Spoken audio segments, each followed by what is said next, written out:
मज़ारात औलिया हैं, यहाँ पर जाकर शिरक किया जाता है, गैरुल्लाह को पुकारा जाता है। एक बंदा जो कब्र में है, जो जिंदा भी नहीं है, ठीक है, जो मैं एतराज दोहरा रहा हूँ, जिंदा भी नहीं है, ना वो कुछ कर सकता है, बेबस है, उसको जाकर पुकारना शिरक है। ये एक फतवा लगाया जाता है, उसके पीछे बेस्किन आयात बनाया जाता है। जस्ट 3 है, आपने समझ नहीं है। मैं यकीन माने अगर हमारी अवामी अगर कुरान को सही से समझ के पढ़ लेना, हमें कहीं और से दलील देने की जरूरत ही नहीं पड़ती, कुरान ही उनके खिलाफ हो जाता है। बड़ा सिंपल। मैं आपके सामने ना पहले वो आयात पढ़ता हूँ जो वो पढ़ते हैं, और उसके बाद फिर मैं आयात के अगले पोर्शन पढ़ूंगा जिनको वो नहीं पढ़ते, तो आपको समझ आ जाएगी कि ये क्या मसला चल रहा है। अल्लाह सुब्हानहू व तआला ने फरमाया, फला तदउ माअल्लाहि अहद, अल्लाह के साथ किसी को मत पुकारो। अब इससे साबित क्या हुआ कि जब भी अल्लाह से दुआ मांगो तो बीच में किसी को वसीला मत बनाओ। क्यों किसी तीसरे को बीच में लाते हो? अल्लाह जब सुन रहा है, समी है, बसीर है, हर किसी की शारक से करीब है, तो अल्लाह खुद फरमा रहा है कि जब मुझे पुकारो तो फिर किसी और को मत पुकारो। लिहाजा जो भी पुकारेगा ना मुशरिक हो जाएगा। ये आयत पेश की जाती है, यानी कि वसीले के इनकार पर, तवस्सुल के इनकार पर, निदा के इनकार के लिए कि किसी गैरुल्लाह को अगर आपने पुकारा है तो देखो ये आयत आप लोगों के खिलाफ जा रही है। मेरा ये सवाल है कि आप कह रहे हो अल्लाह को पुकारो तो अल्लाह के साथ किसी को ना पुकारो, ये कुरान है। क्या किसी को हम माबूद समझते हुए पुकारेंगे तब शिरक होगा, या माबूद समझा ही नहीं, वैसे ही मैंने किसी को आवाज दिया फिर भी शिरक हो गया? क्वेश्चन यहां से धोखा साफ होगा। अब उनको कहना पड़ेगा नहीं नहीं वैसे तो पुकार तो हम अम्मी जान को भी पुकारते हैं, अम्मी जी रोटी दो। अब रोटी रिस्क है, माँ से रिस्क मांग रहे हैं, गैरुल्लाह से रिस्क मांग रहे हैं, तो ये पुकार तो डायरेक्टली तौर पर शिरक बननी चाहिए। नहीं नहीं सर, इलाह मानना पड़ेगा। जब इलाह मान लिया तो फिर तो झगड़ा खत्म हो गया। अहले सुन्नत व जमात, सुन्नी बंदा, आम सी अकल रखने वाला बंदा भी क्या किसी वली को माबूद मानता है? क्या किसी वली को नफा नुकसान का मालिक मानता है? नहीं। जब वो मानता ही नहीं है फिर एतराज क्यों करते हैं? नफा नुकसान के मालिक से ना ये लोग पता क्या मुराद लेते हैं, क्योंकि अल्लाह नफा नुकसान का मालिक है, लिहाजा आप किसी से कोई नफा तलब नहीं कर सकते हो।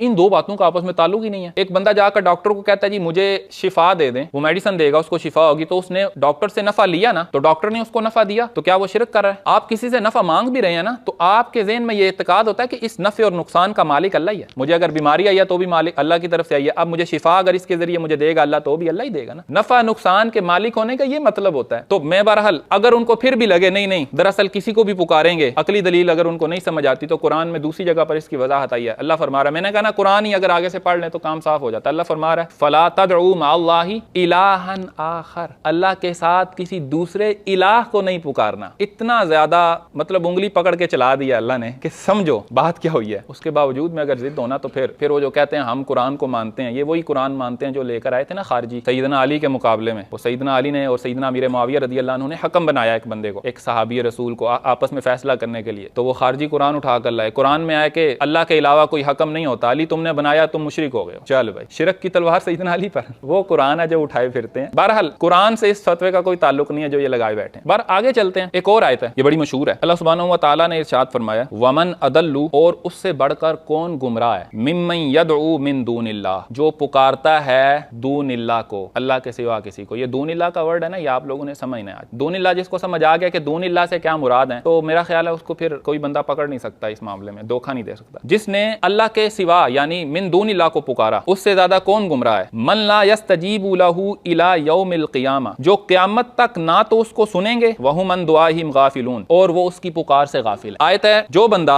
अल्लाह के सिवा किसी को पुकारता है वो ना तो उसकी बात का जवाब देते हैं, और वो जो कुछ पुकार रहे हैं उनको वो उससे गाफिल हैं। तो उससे ज्यादा कौन बंदा गुमराह हो सकता है। डायरेक्ट आयत लेकर आई जाती है कहां पर, ये जो तुम अपने औलिया को, अंबिया को पुकारते हो, इस आयत की जद में आ जाते हो, लिहाजा तुम गुमराह हो। ठीक हो गया। हम कहते हैं ना कि देखो यार, हमने इनको अल्लाह के करीब होने का ही जरिया बनाया। क्या किया हमने? अल्लाह के करीब होने का जरिया। तो वो एक आयत पढ़ते हैं, वो आयत भी आपको अब आनी चाहिए। वो कहते हैं मा नअबुदुहुम इल्ला लियुक़र्रिबूना इलल्लाहि ज़ुल्फ़ा। कुफ़ारे मक्का भी यही कहते थे, कुरान में आया। जब उनको कहा जाता था कि इनकी इबादत क्यों करते, तो वो कहते हम तो इनकी इबादत सिर्फ इसलिए करते हैं कि ये हमें अल्लाह के करीब कर देते हैं। तो तुम भी यही कहते हो कि अल्लाह के करीब करते हैं, तो तुम्हारे में और उनमें क्या फर्क हो गया? एक चीज समझ लें, मिन दूनिल्लाह जो है अल्लाह के सिवा, यहां पर अगर आप अल्लाह के सिवा हर शख्स को ले लें, यानी कि अंबिया, औलिया, आम इबाद बंदे, उसके बाद शजर, हजर, हर चीज को ले लें, यानी जो चीज गैरुल्लाह है उसको आप मिन दूनिल्लाह करार दे दें, और फिर आयत पढ़े ना, तो फिर आयत कहती है कि तुमने अल्लाह के सिवा जिसको भी पुकारा है, ना वो तुम्हारी बात का सुन सकते हैं, ना वो तुम्हारी बात का जवाब देते हैं, वो गाफिल हैं उस चीज से, तो तुम्हारे से ज्यादा कौन है गुमराह? ये बात आती है। मुझे ये बात बताएं, फिर तो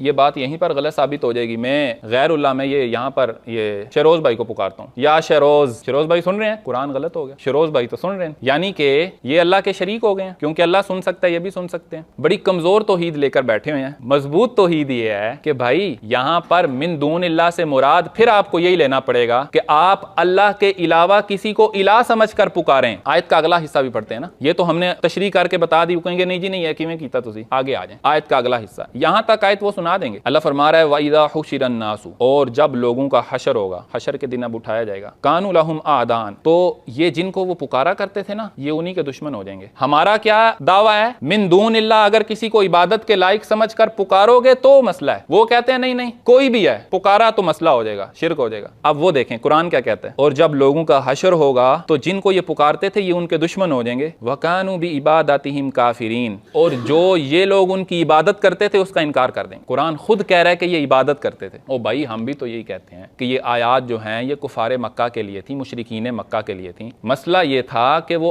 अपने उन माबूदों को बेशक ये समझते थे ये हमें अल्लाह के करीब करते हैं, लेकिन वो उन्हें इबादत के लायक समझते थे। ये आयात समझ आ रही किन के लिए आई थी? सैयदना इब्ने उमर रदी अल्लाह ताला अन्हु, आप बुखारी शरीफ में आपका फरमान है कि सबसे ज्यादा बदतरीन मखलूक खारजी हैं जो कुफारे मक्का और मुशरिकीन मक्का पर नाजिल होने वाली आयात को मुसलमानों पर चिस्पा करते हैं। ये मसला तो सहाबा के दौर में शुरू हो गया था, आज तक हम फेस कर रहे हैं। बदतरीन मखलूक करार दिया। अब यहाँ पर ना वो लोग कहते हैं, देखें आप लोग कहते हो कि ये आयात जो थी ये कुफारे मक्का के लिए आई थी, मुशरिकीन मक्का के लिए आई थी। तुम्हारा भी तो अकीदा सेम है ना, अगर तुम भी वैसा अकीदा रखोगे तो ये आयात तुम्हारी तरफ भी तो इशारा करेंगी ना। तो हम कहते हैं बिल्कुल सर, मानते हैं इस चीज को। तुम साबित तो करो कि हमारा अकीदा कुफार के अकीदे जैसा है। कुफार के अकीदे में हर जगह एक ही बात अल्लाह ने दोहराई है कि ये अपने इन बुतों को अल्लाह का शरीक ठहराते हैं। कैसे? इनकी इबादत करते हैं। हम ये अकीदा रखते हैं कि अल्लाह के सिवा कोई इबादत के लायक नहीं। ये दूसरी आयत होगी। थर्ड आयत है वो इंशाल्लाह पढ़ते हैं, और वो मेरा ख्याल है 2 आयतों से आपको मिन दून इल्लाह का मफहूम अगर समझ आ गया तो ये आयत अब आपको समझने का बड़ा मजा आएगा। और ये आयत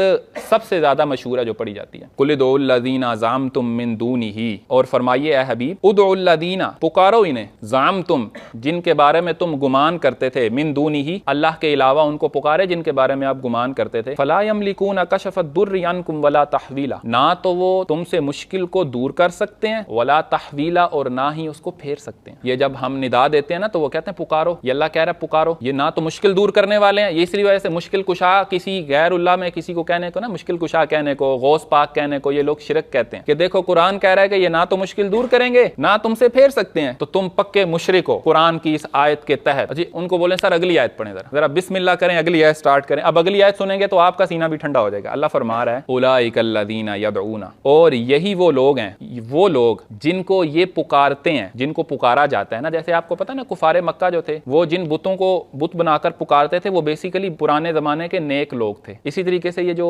यहूदी थे ये सैयदना उज़ैर अलैहिस्सलाम उनकी पूजा करते थे। ईसाई जो है वो ईसा अलैहिस्सलाम की पूजा शुरू कर दी। तो अल्लाह ने फरमाया कि जिनको ये पूजते हैं ना वो लोग क्या हैं, यबतगूना इला रब्बिहिमुल वसीला, वो तो खुद अल्लाह के करीब होने के लिए वसीला तलाश कर रहे हैं। जिसका इनकार उन्होंने आयत से किया है, अल्लाह फरमा रहा है कि भाई तुम ये जो नेक बंदे ये खुद अल्लाह के करीब होने के लिए वसीला तलाश कर रहे हैं। अय्युहुम अकरब, के कौन है ज्यादा करीब अल्लाह के, वयरजून रहमा, और अल्लाह से रहमत की उम्मीद रखते हैं। तो क्या समझ आया? वो कह रहे हैं कि आप किसी बुजुर्ग को वसीला मत बनाना, आयत से साबित किया। अगली आयत में अल्लाह ने फरमा दिया कि नेक अल्लाह के नेक बंदे जो हैं वो अल्लाह के करीब होने के लिए वसीला तलाश। समझने की बात यह है, अकायदे अहले सुन्नत के ऊपर एतराज उस वक्त होता है जब हम खुद अपने अकीदे को नहीं जानते, या हम कुरान पाक को नहीं पढ़ते, या उनकी पेश की गई आयात को हम खोल कर ही नहीं देखते, बस सुनते हैं और मुतासिर हो जाते हैं, समझते हैं कि शायद ये सच कहा जा रहा है, हालांकि वो फितना बनाकर पेश किया जाता है। आगे चलते हैं। ये तमाम की तमाम आयात पढ़कर एतराज ये किया जाता है कि ना तो अल्लाह के किसी नेक बंदे का वसीला पेश किया जा सकता है, ना ही अल्लाह के किसी नेक बंदे से मदद मांगी जा सकती है। तो मैंने आपको इसकी वजाहत पेश कर दी कि दरअसल मामला क्या है। अब चलते हैं कि सहाबा इकराम सालिहीन उम्मत, क्या इन लोगों ने अल्लाह के हबीब को वसीला बनाया है? सैयदना उस्मान बिन हुनैफ आप फरमाते हैं कि एक अंधा शख्स नबी अलैहिस्सलाम की बारगाह में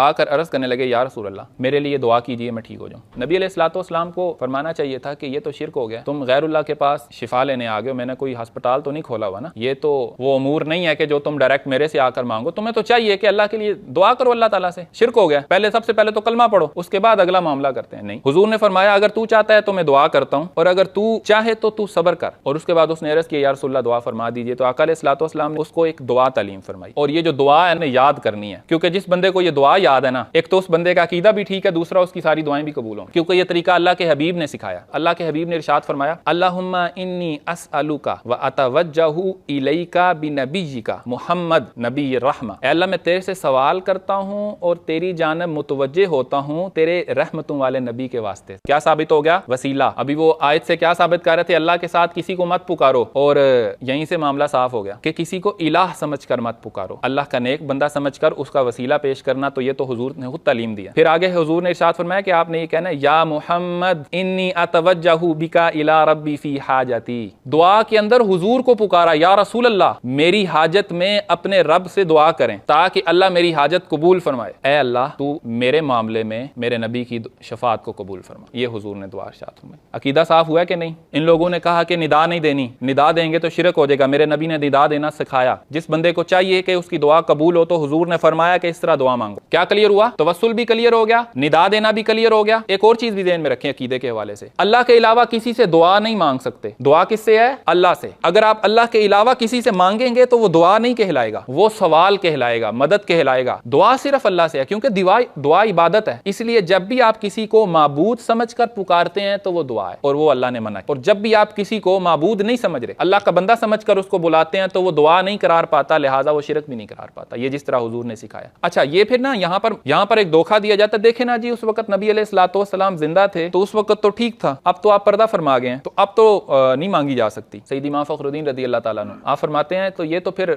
इन लोगों ने जिंदों को अल्लाह का शरीक बना लिया कि जो लोग पर्दा फरमा गया उनसे जो मामला शिरक है, जिंदों से वो मामला दुरुस्त है। तो ये जिंदों को अल्लाह समझते हैं जो उनसे मांगना ठीक है। ये तो डायरेक्ट शिरक वाली बात है। शिरक तो शिरक है। जिस तरह इस दुनिया से पर्दा फरमाने वाला शख्स गैरुल्लाह, उसी तरह जिंदा शख्स भी गैरुल्लाह। अगर वहां पर शिरक है तो यहां पर शिरक क्यों नहीं हो रहा? हर जगह से फंसते हैं, कोई जाए फरार नहीं है। अगर कुरान को पकड़े तो कोई जाए फरार नहीं है। चलें, ये ना हम आगे हदीस से क्लियर कर लेते हैं यही मामला। हदीस दरअसल ना वजाहत होती है ना, उसमें तशरीह होती है तो जरा वाज़ेह समझ आ जाती है। हजरत बिलाल मजनी रदी अल्लाह ताला अन्हु एक दफा मदीने में कहत पड़ गया तो आप रसूलुल्लाह सल्लल्लाहु अलैहि वसल्लम की बारगाह में चले गए। जाकर अर्ज किया, या रसूलल्लाह पानी नहीं है, अल्लाह से दुआ कीजिए अल्लाह पानी अता फरमाए। मिज़ार मुबारक पर जाकर मांगा जा रहा है, जिसे आजकल डायरेक्ट शिरक कहते हैं ये लोग। पता नहीं इन्होंने शरीयत किन लोगों से लिया। कहा या रसूलल्लाह पानी, तो उसके बाद आप फरमाते हैं मुझे ख्वाब में बशारत दी गई और फिर मदीना में बारिश हुई। तो ये लोग कहते हैं ये ख्वाब की बात का एतबार नहीं है, ये हदीस दलील नहीं बनती। ख्वाब की बात का क्या एतबार है? हम कहते हैं हम ख्वाब की बात नहीं करते, आप सहाबी रसूल का हुजूर की बारगाह में जाना ही देख लो, इतना ही समझ लो। अल्लाह सुब्हानहू व तआला से ये दुआ है कि अल्लाह सुब्हानहू व तआला अपने हबीब का अदब करने की और मोहब्बत की तौफीक अता फरमाए। हफ्तावार लेक्चर में शिरकत के लिए अपने करीबी बुरहानिया के सेंटर में तशरीफ लाएं।